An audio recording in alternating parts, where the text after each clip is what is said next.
I'm the queen, yeah.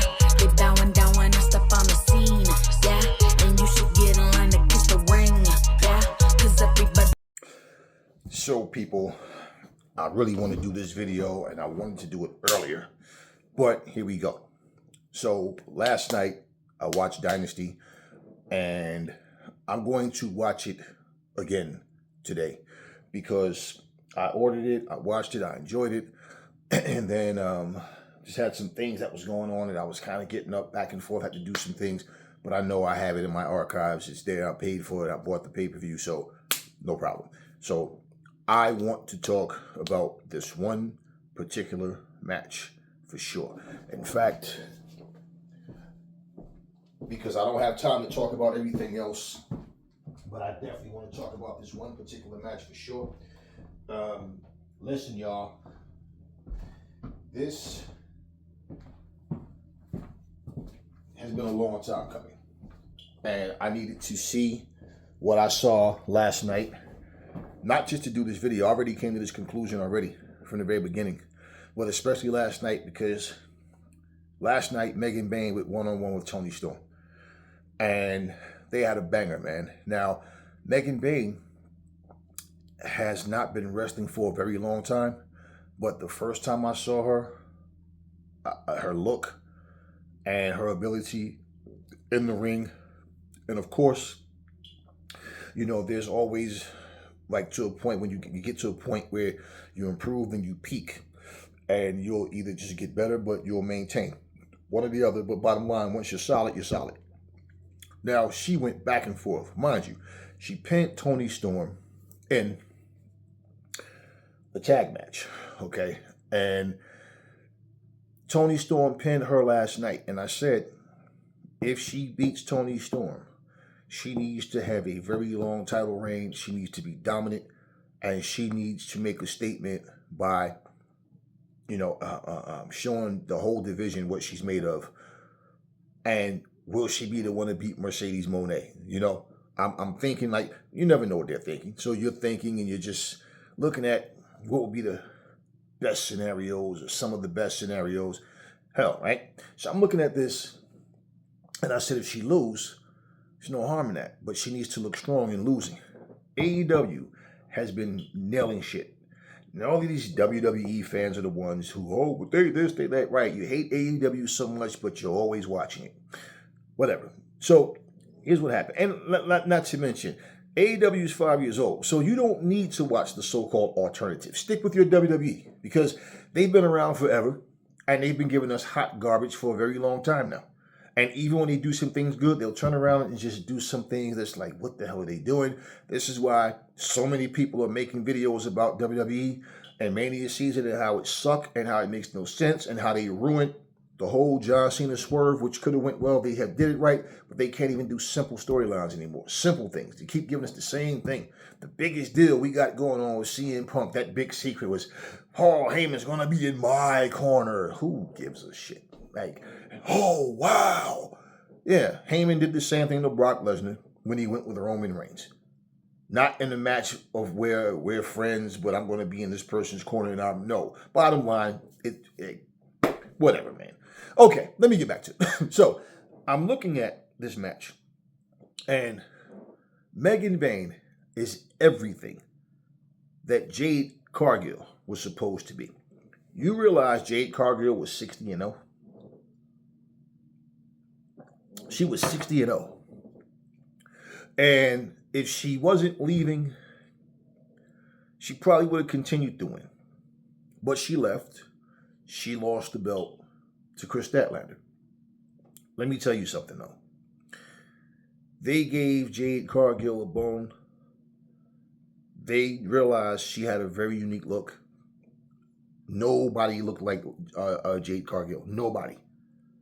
Nobody in wrestling looks like Jade Cargill. No, none of the females look like her. She basically, has a unique look. She had the presence, the attitude. They booked her right. And you see when she had a little botch move and a WWE pay-per-view, what's the first thing WWE fans start doing? Trying to throw it to the curb. Oh, she needs to go back to AEW. She needs to this. She needs to that, right? All of this shit.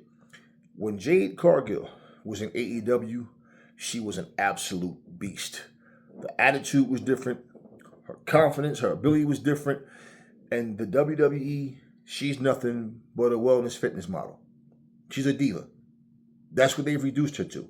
And I can tell you right now, when I saw segments of her standing around backstage, but she wasn't in the ring, Charlotte Flair walks up and she, nice to meet you, I'm Jade Cargill. I know who you are. The pleasure's all mine. Walk off with some, just there was always some little backstage, just little nothing segment, just to show her face on the screen, but she's doing absolutely nothing. And then, what was the icing on the cake for me when I said they're trying to change her already to where it's like they're not going to let Jade be Jade. And let me show you.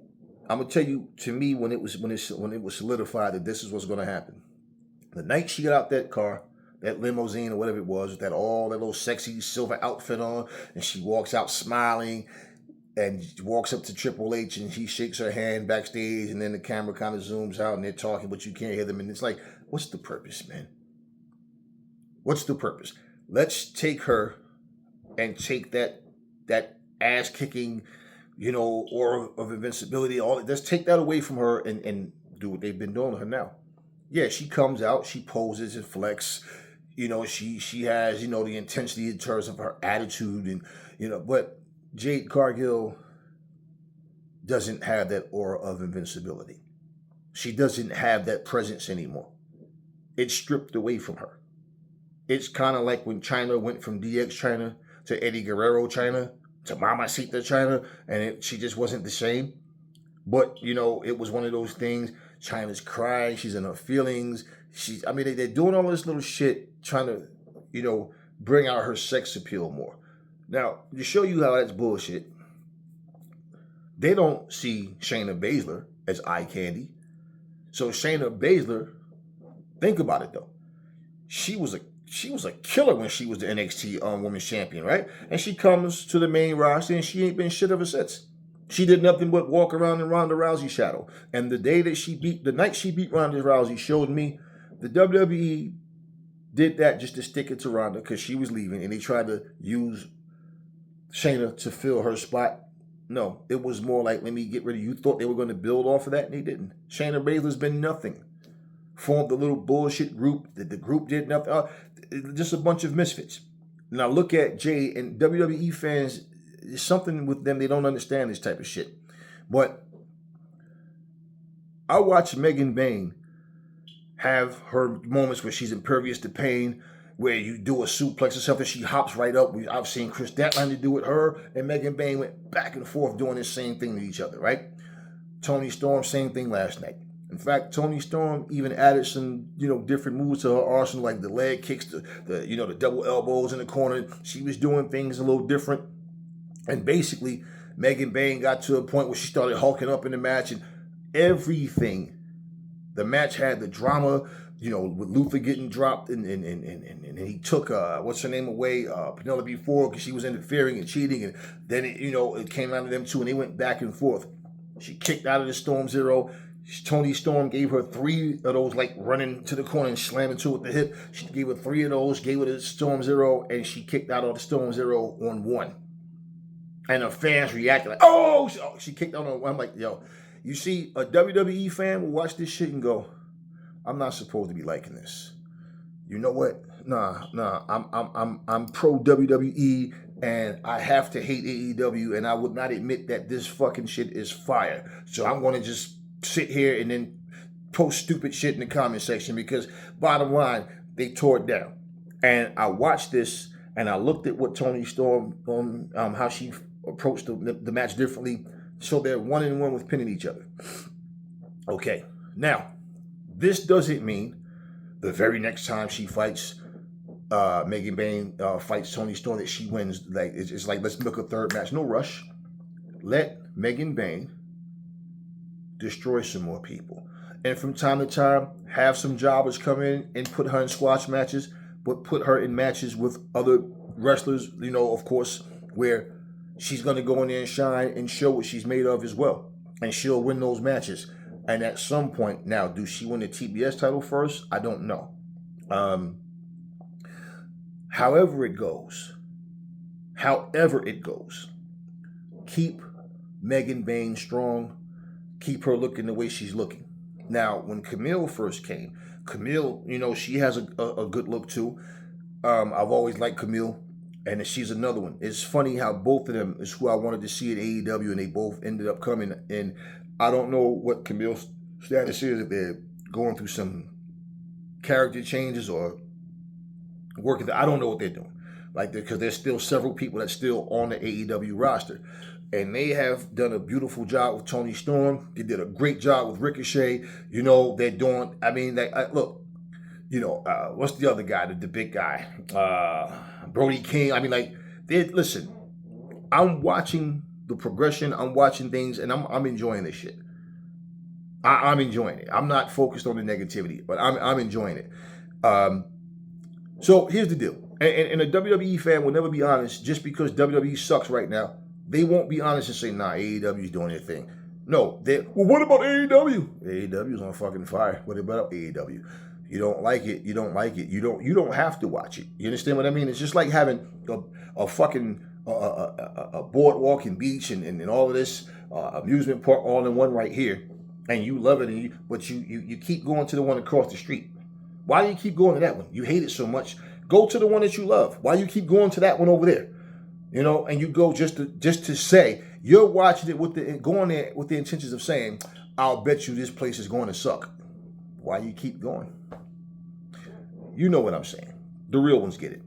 Okay, so anyway, if you look at what Meagan Bain is doing, she's done this in a short time.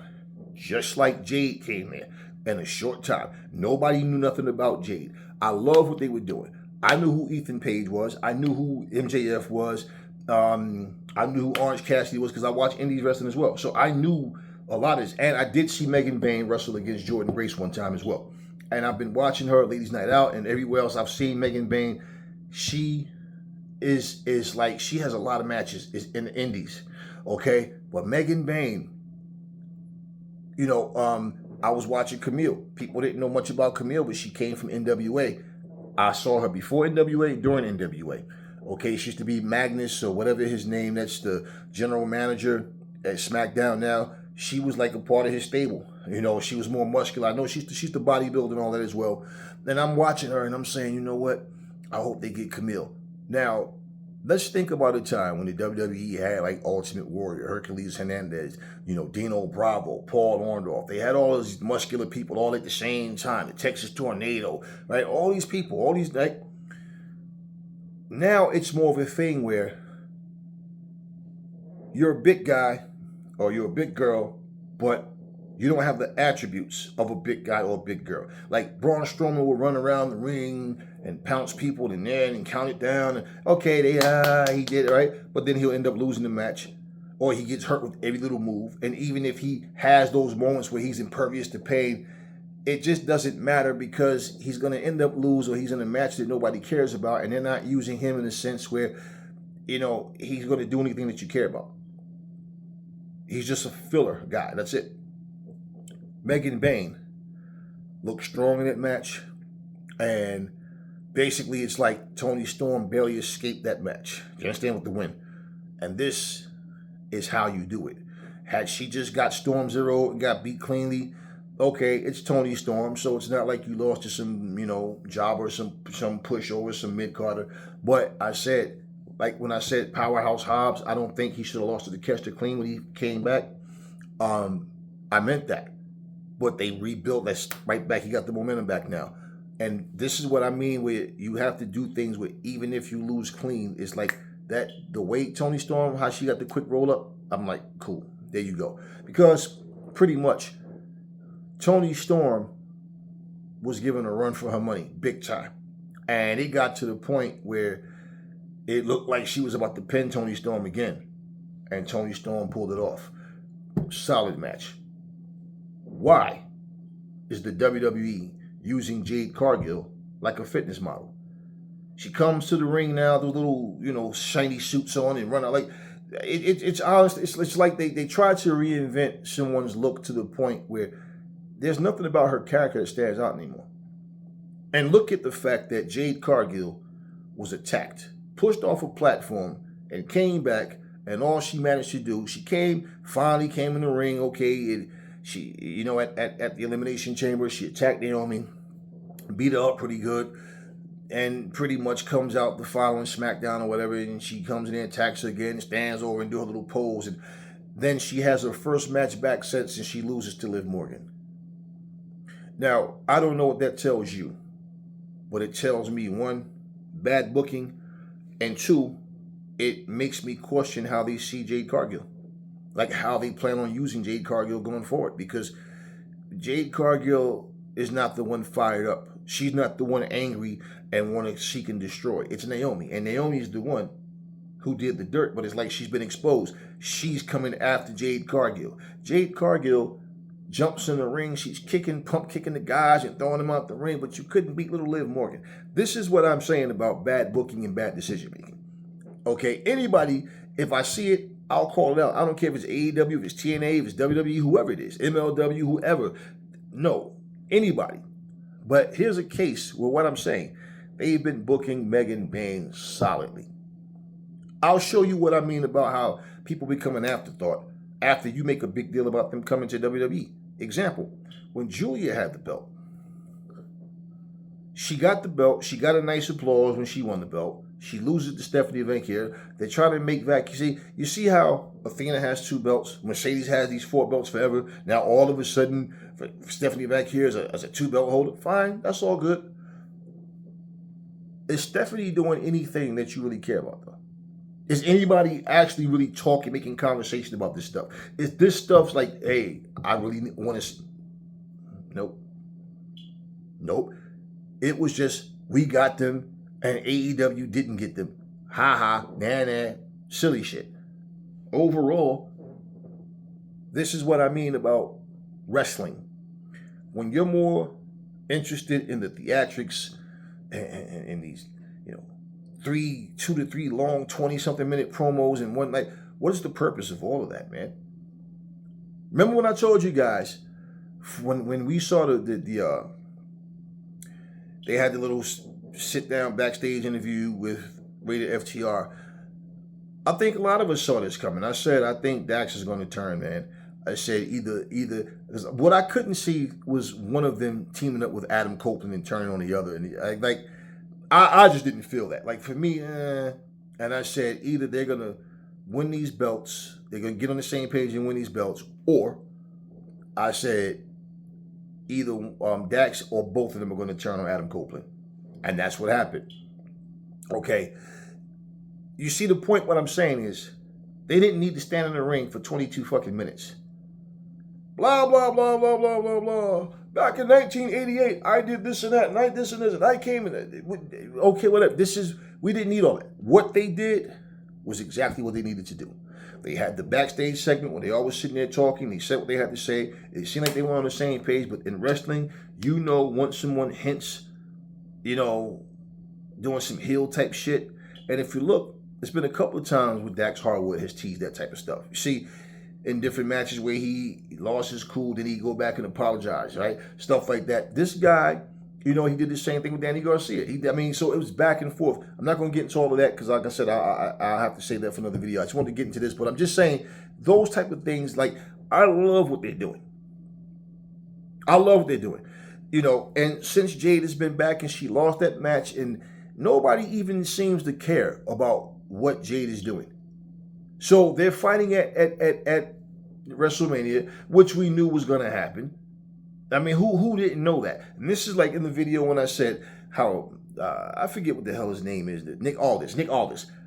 I remember him as Magnus back there. I always forget his damn name. But Nick Aldis, when he comes out, I'm really tired of this between you two. Okay, since you two can't get enough of each other, you versus you, WrestleMania. Like, wow. This is how you introduce Jade Cargill versus Naomi at WrestleMania. Like I said, the theme, the Hollywood final cut, or whatever it was, when it was Mariah May versus Toni Storm, and they had the theme for the match and everything, and how everything, the way it played out, the match was bloody, it was brutal, all that shit. This is what I'm talking about. This is what I like. I like the grown-up stuff, man. I mean, I don't mind some humorous stuff here and there, and all, a nice little balance, but like, I'm watching I'm watching how, like I said in the last video, instead of Nick Aldis saying, like, hey, look, man, get into the bottom of it. Hey, Naomi did wrong. And hey, this is a big matter. They didn't make a big deal out of it. This is my point. Now look at how they keep talking about Bianca Belair versus Rhea Ripley versus Io Sky. Like they keep, why and he, oh my God, they everything is bickering, childlike stuff. But what I mean is they put far more emphasis into that. Here's a woman that is supposed to be one of your biggest rising stars and have a huge impact, and basically you book the match as if you're just tired of them. Let's get it over with. You don't book this match like it's a big deal. Okay, you know what I feel about Jade Cargill? You go wherever you feel like you want to go. That's any wrestler, anybody. But I think that Jade Cargill, deep down inside, she can pretend all she wants. But I think deep down inside, this is not going the way Jade thought it would. Because when you look at how they're booking her, I don't know that they even look at Jade Cargill, as like a superstar. Like we want to make her.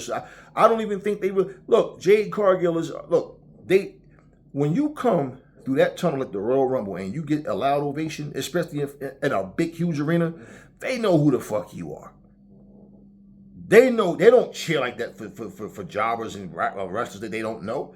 They know who you are. If you come from AEW, they know who the fuck you are. They know who the hell Jade Cargill is. But the way they book Jade Cargill, they put her in a secondary position. And if she had stayed with AEW, she would have perfected her craft more. She would have been more solid. Meagan Bain is better than Jade Cargill. She's better than Jade Cargill. Jade Cargill coming to the WWE, like I said, see all of this back and forth to the Performance Center because you guys are trying to get her to wrestle a style that, she really, it was like, okay, it's fast-paced. No, it's a different style. Now, it's funny, right? Because Penta is fast-paced. But why did y'all slow Penta down but try to speed Jade up? You see what I'm saying? You take them out their element and try to recreate what they are and who they are. It's stupid. It's really stupid. Okay? It's really stupid. Brock Lesnar tried to do a fucking moonsault or some type of move he tried to do, almost broke his fucking neck. Certain shit is just not for everybody. Who was it Jade Cargill wrestled in AEW? She picked her up, gorilla pressed her outside the ring, walked up the steps with her, walked over to the steps, walked up the steps, then slammed in the ring on the side of the apron. Shit, you don't see Jade do shit like that no more. Now she's jumping off the top rope, doing clotheslines and trying to be more of a speedy wrestler. She trimmed down a lot. She's not as solid, as big as she was. She's kind of thin. Like she don't. This is my point. It's this whole let me try to make you different. I don't know. It's like an obsession with trying to make people either funny or try to make them diva-like, try to make them very childlike, and we'll see what they do with Jade Cargill after WrestleMania. Let me just say it that way. Assuming that she should beat Naomi. She really should beat Naomi. But I'm not sure about how they see Jade Cargill. And basically, Jade was a beast. I'll guarantee you this. You can talk all that. You can have all the AEW hate you want, which I could care less. I don't have time for interest in that petty bullshit. But I guarantee you, if you go back and you look at AEW footage of Jade, and you look at this shit she's done since she's been in WWE, and you'll go, she was way better in AEW.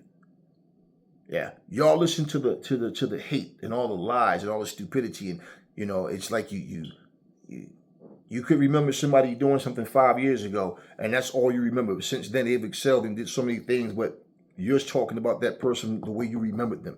Well, if you did that, and you see, yeah, Jade was far more exciting. Man, she come out looked like Storm one day. The next week, she come out looking like Chitara from the Thundercats. The next week, she was changing up her outfits. And she was doing things that stood out. And she just had that presence.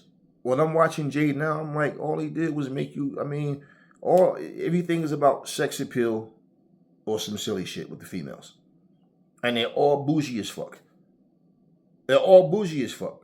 When I look at Jade now, smiling all the time, I don't see kick-ass. I don't see that. Rhea Ripley was kick-ass. Rhea Ripley did have them. Now every time you see Rhea Ripley, she's smiling. Then she gives little tantrums and shit. Bianca Belair, same thing. All that goddamn muscle. Jade got all that damn muscle, and they can't do shit. They have no resistance to nothing. All them abs, and you hit Jade and right? You know, she's just she's just another wrestler in the WWE. That's all she is just another wrestler. Nothing special about it anymore. So all that anticipation, all that build-up, you know, like I said, Meagan Bain took 3 of those fucking hip attacks to the corner and Storm Zero and kicked out. Well, like I said, same with Jordynne Grace. All that fucking muscle, but they hurt her so easily. She got slammed into the fucking wall and got a hip attack and was carried out to the back. I'm like, ain't that some shit? What happened? We've seen the same thing in TNA. You know, with Jordynne Grace is going back and forth. She gets clothesline, gets suplex, she hops back up. And you don't see this shit now. Everything is, oh my God, I'm fighting for my life in every single match. And once that aura of invincibility is broken, you can't get that shit back. That's like comparing, you know, old Goldberg to young Goldberg. You know, once you got beat clean, like, remember that shit? He hit fucking Brock Lesnar with like 5 spears and his jackhammer, and Brock kicked out of every one of them, and Brock hits him with 1 F5, and Goldberg just stayed down. It's like, wow. That's exactly what it's like. Once that's gone, it's gone. Okay, we seen you get beat with 1 jackhammer. I mean, with 1 F5. It's it. You understand what I mean? So, back and forth, man. I love what I saw with Toni Storm and Meagan Bain. And I'm like, yeah, that's a great fit. Get Meagan Bain, man.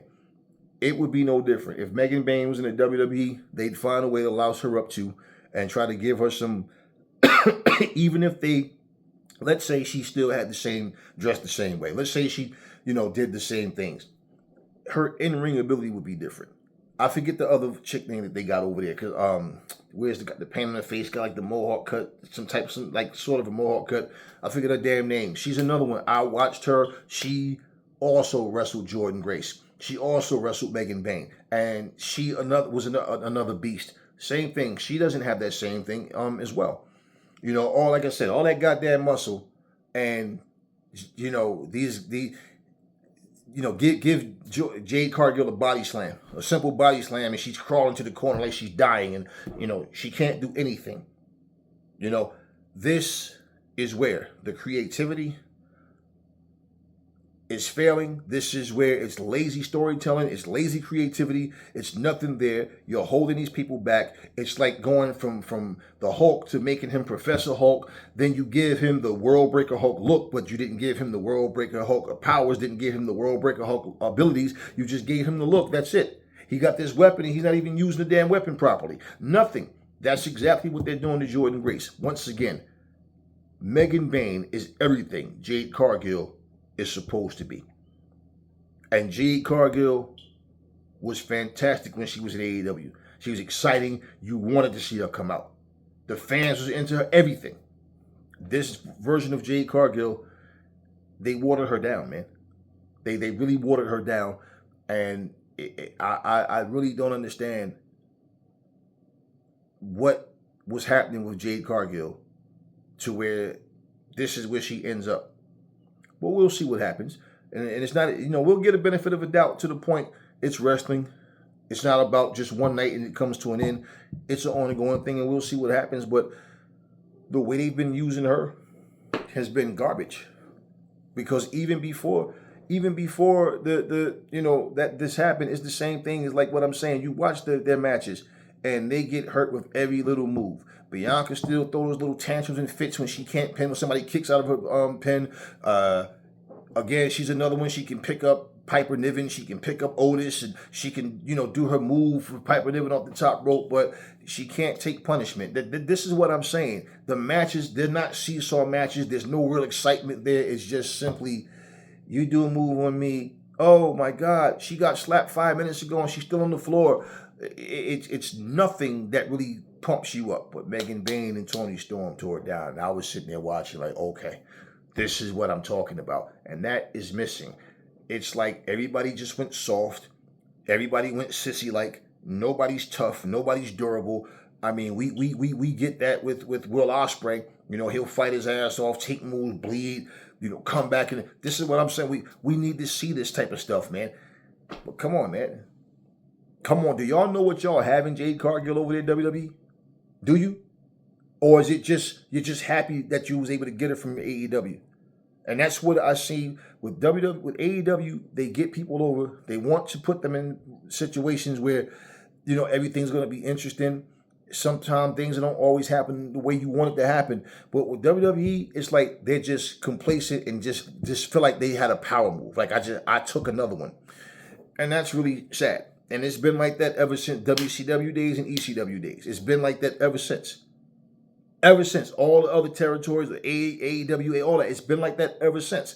Once we get the top stars from our competition, you know, that weakens their brand. That's all it is. Then you get them there and we'll just throw you in the ring and find out something to do with you. And that's pretty much what it is. That's pretty much what I see with them. They're just glad just to be able to say, we took another one from you. And it's like, yeah, well, people that's released from your company come over there as well. What is, you know, I personally wouldn't be complacent with just, you know, oh, I'm here. Use me how you want. No, man. No. If we're going to have me looking like a sucker and I'm just coming in the ring, winning lackluster matches and being booked in a lousy way, nah, that's not good enough for me. Especially if I'm in a position where I was being treated with the red carpet. I had the red carpet treatment. Great salary and all that. And then I'm just going to leave it because I'm thinking the grass is green on the other side just to get there and find out, no, it's not. And not for you. Now a lot of people are going, Aries, man, damn, I see your point, though.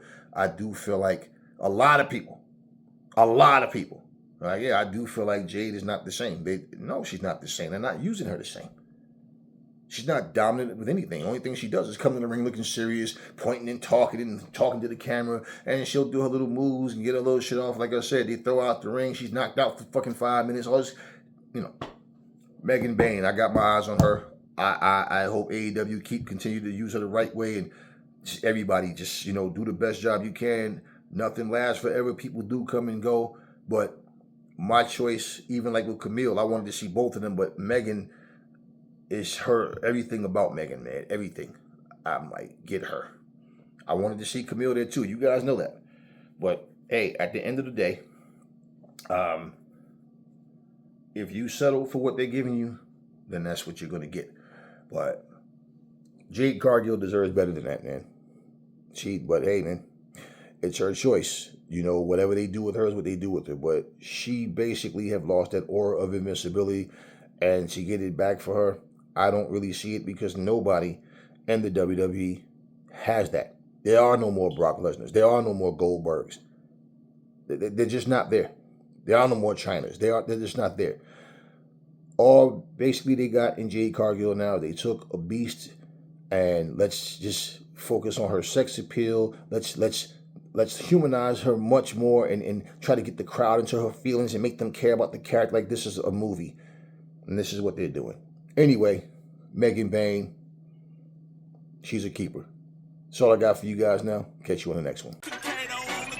Hey, I'm about to go level up. I cannot settle for nothing. I never been regular. Always knew I could do better. I finally made it this far and I'm not looking back. Needed to see all the time